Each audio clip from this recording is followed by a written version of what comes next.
La operación que transformaría las comprensiones sobre las capacidades que las cooperaciones binacionales podían alcanzar fue iniciada cuando las inteligencias finalmente confirmaron la ubicación de Iván Archibaldo Guzmán Salazar, el líder de los Chapitos, cuya cabeza el ICE había valorado en $10 millones mediante la recompensa que la patrulla fronteriza había anunciado, identificándolo como prófugo armado y peligroso que debía ser considerado amenaza extrema. En aquellas horas, donde los murciélagos ejecutaron la penetración hacia las instalaciones, donde el heredero del imperio del Chapo se había refugiado en coordinación con los agentes de investigaciones de seguridad nacional que participaban en la operación conjunta. Las revelaciones que emergieron superaron cualquier expectativa que los planificadores de ambos países hubieran contemplado. Cada descubrimiento, evidenciando que los Chapitos habían desarrollado operaciones cuyas dimensiones excedían el narcotráfico tradicional que había construido la fortuna de su infame padre hacia territorios que las autoridades mexicanas y estadounidenses no habían anticipado completamente. La historia de la fragmentación del cártel de Sinaloa, que contextualizaba la importancia de la captura de Iván Archibaldo, incluía los meses turbulentos que habían seguido a la detención de Ismael El Mayo Zambada en julio de 2024, el evento que había desencadenado el proceso de incertidumbre que debilitaba gravemente a la facción de los Chapitos mientras alteraba el equilibrio de poder en el crimen organizado mexicano. Los 4 hijos de Joaquín El Chapo Guzmán, que habían heredado las redes de narcotráfico de su padre, enfrentaban ahora destinos divergentes que fragmentaban la estructura que habían construido. Ovidio Guzmán López, el Ratón, se había declarado culpable en julio de 2025 ante la Corte Federal del Distrito Norte de Illinois, reconociendo cargos de tráfico de drogas, delitos violentos, homicidios y secuestros, su acuerdo incluyendo el pago de $80 millones como reparación de daños, y la colaboración con las autoridades proporcionando información y testimonios contra otros miembros del cártel hacia la sentencia que el tribunal daría a conocer el 10 de julio. Joaquín Guzmán López, el Güero, se había declarado culpable el 30 de noviembre de 2025, admitiendo su participación en la importación y distribución de cocaína, metanfetamina y marihuana, además de la gestión operativa y financiera del cártel. Su audiencia de sentencia, programada para el 1 de junio de 2026. La pérdida de operadores clave había golpeado las capacidades de los Chapitos durante los meses previos a la operación. Óscar Noé Medina González, conocido como el Panu y considerado pieza fundamental en la estructura de la facción, había sido asesinado la noche del 21 de diciembre de 2025 en un restaurante de la zona rosa de la Ciudad de México, su muerte representando golpe significativo, dado que figuraba entre los objetivos prioritarios de la DEA, que ofrecía recompensa de $4 millones por información que facilitara su captura. El liderazgo de los Chapitos había quedado reducido a Iván Archibaldo y Jesús Alfredo Guzmán Salazar, los hermanos que enfrentaban el desafío de mantener la cohesión de la estructura criminal, mientras defendían sus principales fuentes de ingreso ante la embestida de La Malliza, la facción rival liderada por Ismael Zambada Siqueiros, el Mallito Flaco, hijo de El Mayo que buscaba capitalizar la debilidad de sus rivales para expandir su control sobre el cártel de Sinaloa. Las fuerzas que los Chapitos habían concentrado para proteger a Iván Archibaldo sumaban aproximadamente 425 sicarios, cuya presencia evidenciaba que la facción había invertido recursos significativos en la protección del líder, cuya captura representaría golpe devastador para la organización. Los elementos que habían sido desplegados incluían combatientes de élite cuyas lealtades hacia los herederos de El Chapo los hacían particularmente determinados a defender las posiciones que protegían al objetivo más valioso que la facción poseía. La cooperación entre los murciélagos y el ICE, que había producido las inteligencias necesarias para localizar a Iván Archibaldo, representaba nivel de coordinación binacional que las operaciones previas no habían alcanzado. Los agentes de investigaciones de seguridad nacional habían proporcionado las informaciones que las fuentes estadounidenses habían acumulado durante años de monitoreo de las operaciones de los Chapitos. Las inteligencias mexicanas habían complementado estos datos con las observaciones sobre los movimientos y las posiciones que la facción mantenía en territorio nacional. Los murciélagos que serían desplegados hacia la zona sumaban 260 elementos, cuya movilización fue ejecutada considerando las complejidades que las operaciones contra el líder de una de las facciones más poderosas del crimen organizado mexicano inevitablemente enfrentaban. Las unidades que fueron seleccionadas incluían elementos cuyas experiencias en operaciones contra el cártel de Sinaloa los hacían familiares con las tácticas que la organización empleaba. El armamento fue calibrado considerando que enfrentarían fuerzas de élite cuyas capacidades las fortunas que el Chapo había acumulado les habían proporcionado. Los agentes del ICE y HSI que participarían en la operación sumaban 45 elementos, cuya presencia evidenciaba el compromiso estadounidense con la captura del objetivo, cuya recompensa de $10 millones reflejaba la prioridad que representaba. Los especialistas en inteligencia que acompañaban el contingente portaban las capacidades de análisis que las operaciones de esta magnitud requerían. El plan de operación contemplaba asaltos coordinados hacia las instalaciones donde las inteligencias indicaban que Iván Archibaldo mantenía su posición, las penetraciones siendo diseñadas para neutralizar las defensas de élite mientras se aseguraba la captura del objetivo vivo, dado que las autoridades estadounidenses requerían su extradición para enfrentar los cargos que los procesos en Chicago habían acumulado. Lo que los comandantes que coordinaban la operación conjunta sabían mientras sus elementos se posicionaban era que buscaban al líder de una facción del cártel de Sinaloa, debilitada por las capturas y las muertes que habían reducido sus capacidades. Lo que no sabían y que las revelaciones de la operación documentarían era que Iván Archibaldo no solo había heredado las redes de narcotráfico de su padre, sino que había establecido sistema de corrupción institucional sin precedentes que penetraba los niveles más altos de las fuerzas de seguridad de múltiples países, incluyendo agentes de la DEA, funcionarios del ICE, militares mexicanos de alto rango y políticos de ambos lados de la frontera, cuyas cooperaciones eran compradas mediante pagos mensuales que los documentos decomisados registraban meticulosamente. Los archivos que serían asegurados revelarían que la red de corrupción incluía a más de 300 funcionarios en posiciones estratégicas, cuyas informaciones permitían a los Chapitos anticipar las operaciones en su contra.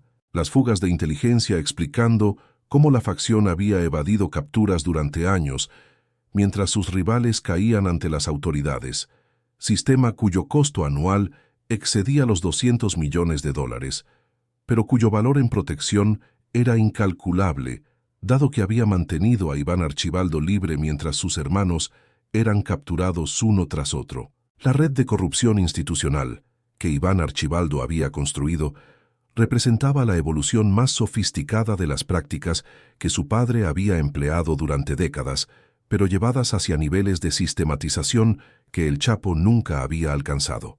Los funcionarios que habían sido cooptados estaban distribuidos estratégicamente en las agencias responsables de combatir al crimen organizado en ambos países, las posiciones que ocupaban proporcionando acceso a las inteligencias que las operaciones contra los Chapitos generaban. Los agentes de la DEA que habían sido corrompidos incluían elementos en las oficinas de México y Estados Unidos, cuyas posiciones les proporcionaban acceso a las investigaciones activas contra la facción.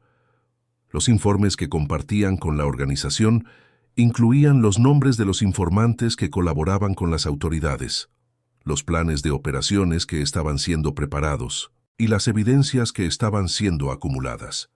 Las fugas de esta información habían permitido a los Chapitos neutralizar amenazas antes de que se materializaran, los informantes siendo eliminados y las operaciones siendo evadidas mediante los movimientos que las alertas anticipadas permitían. Los funcionarios del ICE, que habían sido incorporados a la red, incluían elementos que proporcionaban información sobre las investigaciones de tráfico de personas y drogas que la agencia conducía. Los datos sobre las rutas que estaban siendo monitoreadas permitían a la organización ajustar sus operaciones hacia corredores menos vigilados. Las informaciones sobre los procesos de extradición que estaban siendo preparados proporcionaban el tiempo necesario para las preparaciones legales y las negociaciones que las circunstancias demandaban. Los militares mexicanos de alto rango que habían sido corrompidos incluían oficiales cuyas posiciones les proporcionaban acceso a los planes operativos de las Fuerzas Armadas. Los despliegues que estaban siendo preparados eran conocidos por la organización antes de que fueran ejecutados. Las zonas que serían atacadas eran evacuadas con las anticipaciones que las alertas proporcionaban.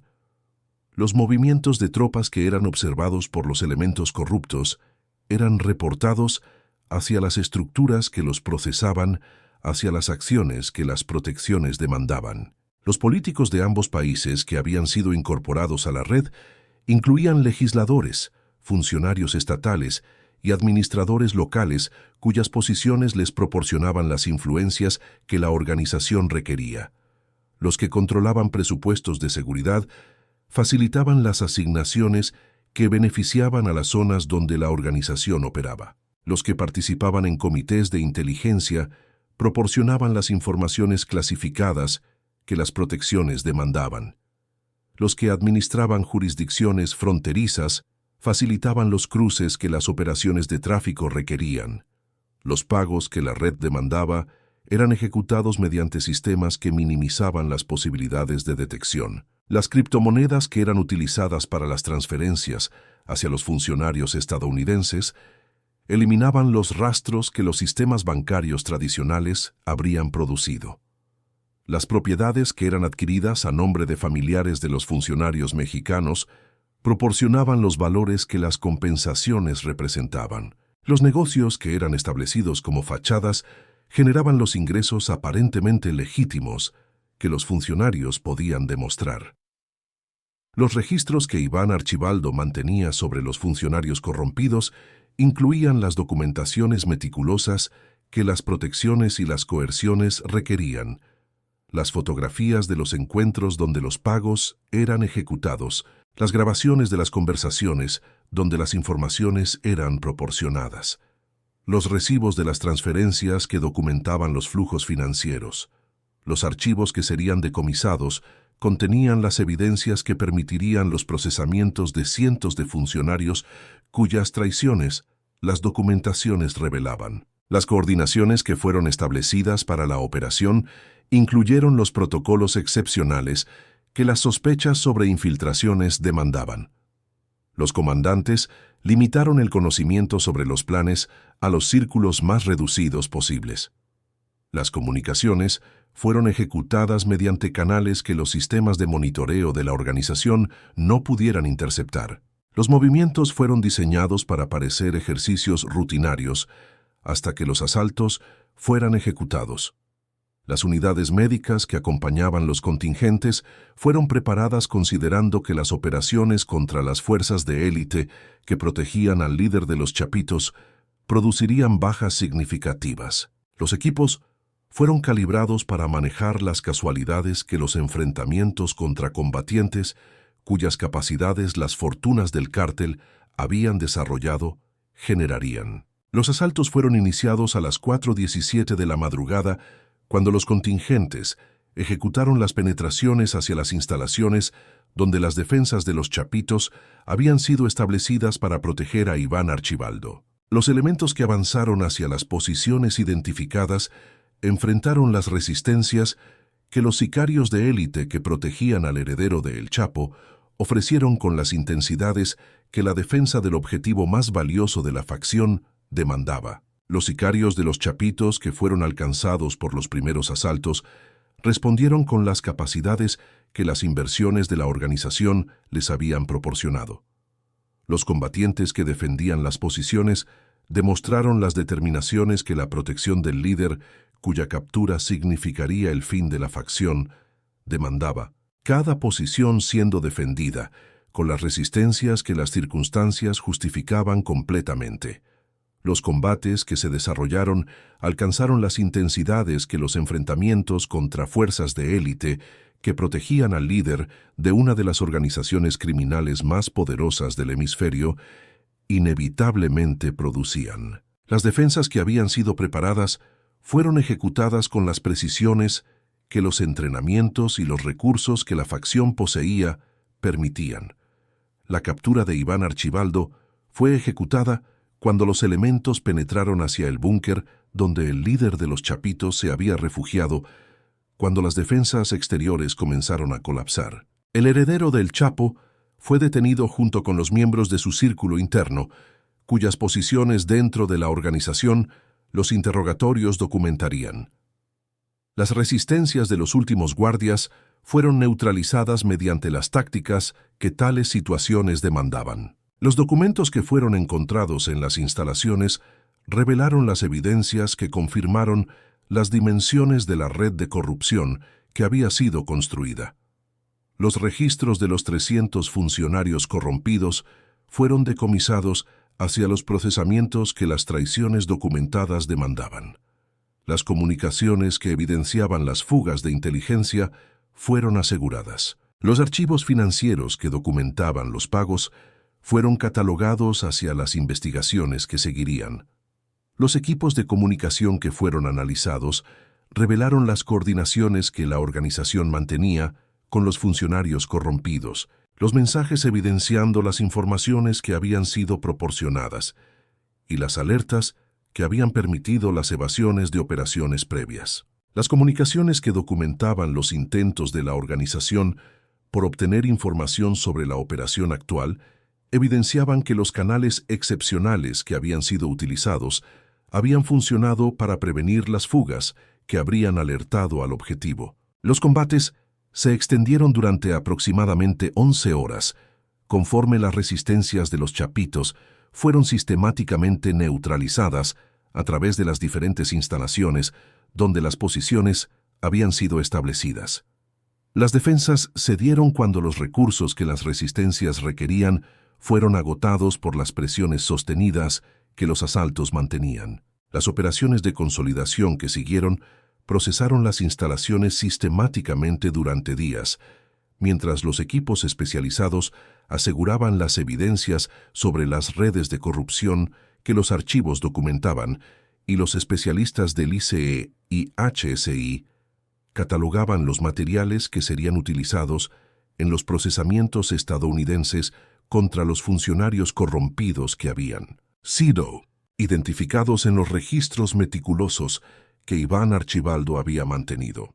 El balance que fue consolidado cuando las operaciones fueron declaradas completadas reveló una jornada cuyas dimensiones incluían tanto la captura del objetivo valorado en $10 millones por el ICE y HSI como la exposición de red de corrupción institucional sin precedentes, que había penetrado los niveles más altos de las fuerzas de seguridad de dos países durante años de operaciones. Encubiertas, los sicarios muertos sumaban 318 cuando los conteos fueron completados, la cifra representando las fuerzas de élite que habían sido desplegadas para proteger al heredero de El Chapo.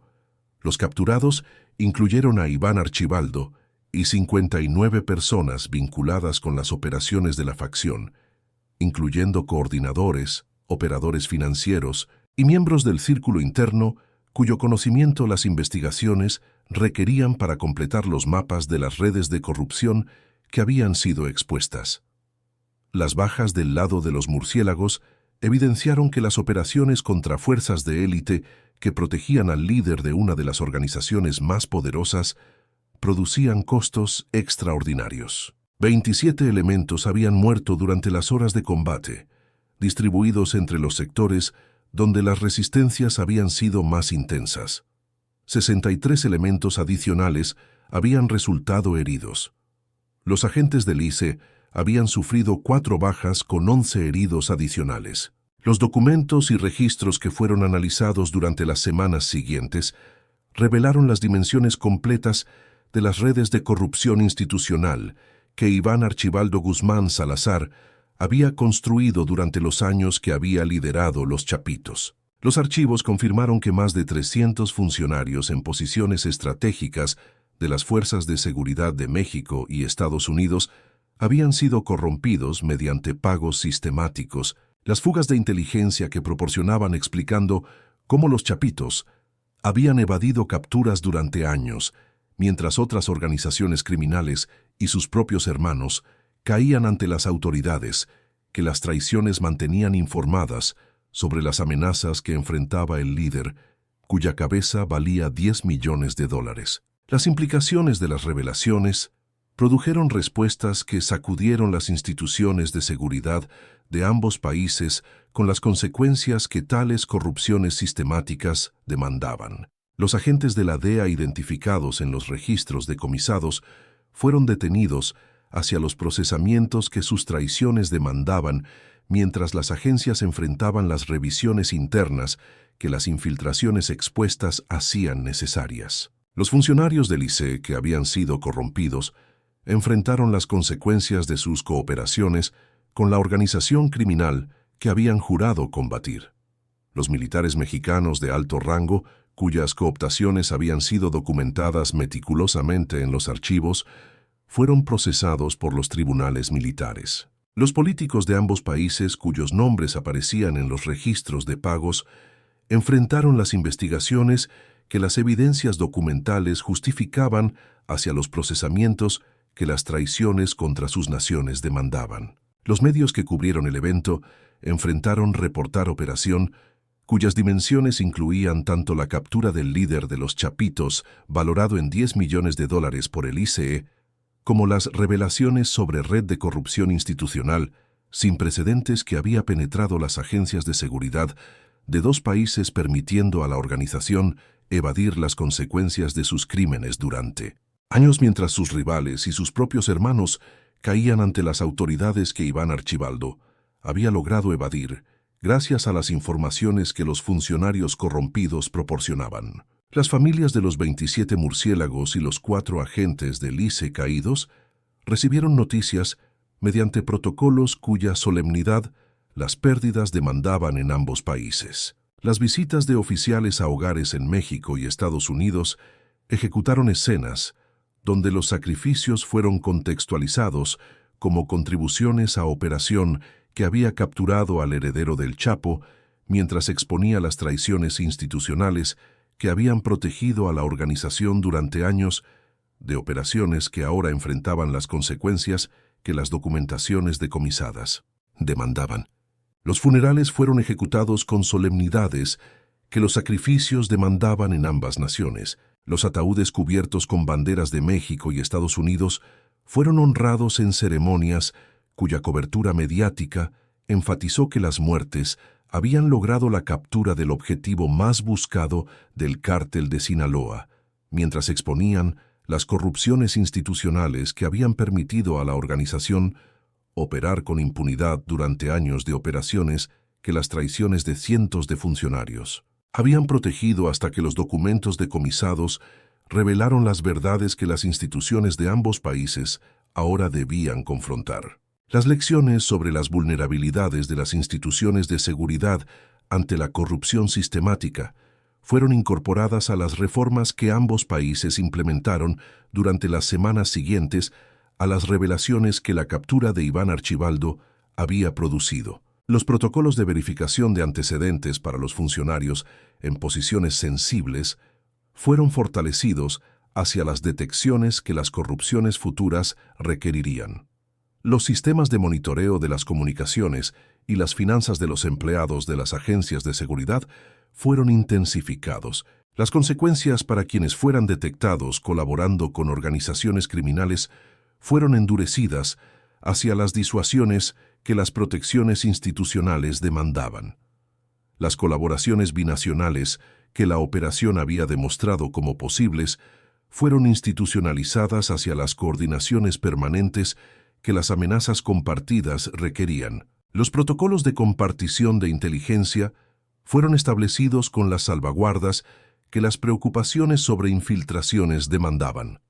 Los mecanismos de verificación cruzada fueron diseñados para detectar las fugas que las corrupciones producían antes de que las operaciones fueran comprometidas. El primer aniversario de la operación encontró a Iván Archibaldo enfrentando los procesamientos en Chicago, donde sus hermanos Ovidio y Joaquín ya habían sido sentenciados por los cargos que habían acumulado durante años de operaciones criminales. Los cargos que Iván Archibaldo había acumulado incluían los relacionados con el narcotráfico que había heredado de su infame padre, Joaquín, el Chapo Guzmán, Loera, además de las conspiraciones para corromper funcionarios de ambos países, cuyas dimensiones los procesamientos documentaban con las evidencias que los archivos decomisados proporcionaban. Los Chapitos habían sido efectivamente destruidos como facción con la captura de Iván Archibaldo Guzmán Salazar.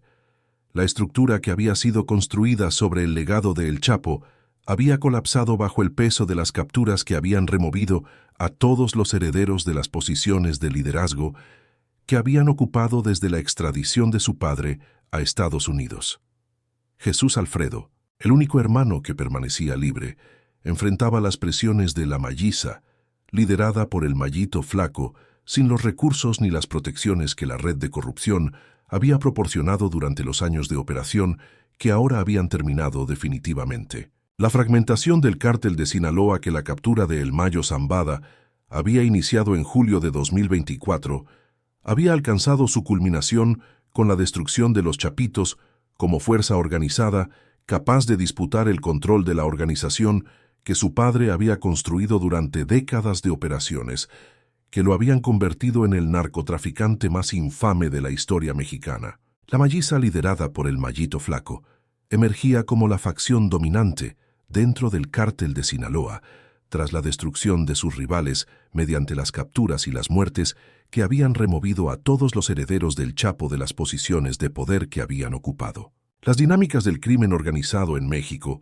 habían sido transformadas por las consecuencias de la operación que capturó a Iván Archibaldo mientras exponía las redes de corrupción que habían permitido a su facción operar con las protecciones que las traiciones institucionales proporcionaban durante años de operaciones encubiertas. Las viudas de los 27 murciélagos y los 4 agentes del ICE caídos procesaban un año de ausencias, mientras los contextos proporcionaban los marcos para encontrar significados en las pérdidas que el tiempo no disminuía, pero que los logros de la operación hacían más tolerables. Las pensiones de ambos países proporcionaban los soportes materiales que las familias necesitaban para continuar adelante con las vidas que debían reconstruir. Los significados incluían la destrucción de la facción que había heredado el imperio del Chapo Guzmán y la exposición de las corrupciones institucionales que habían protegido a la organización durante años,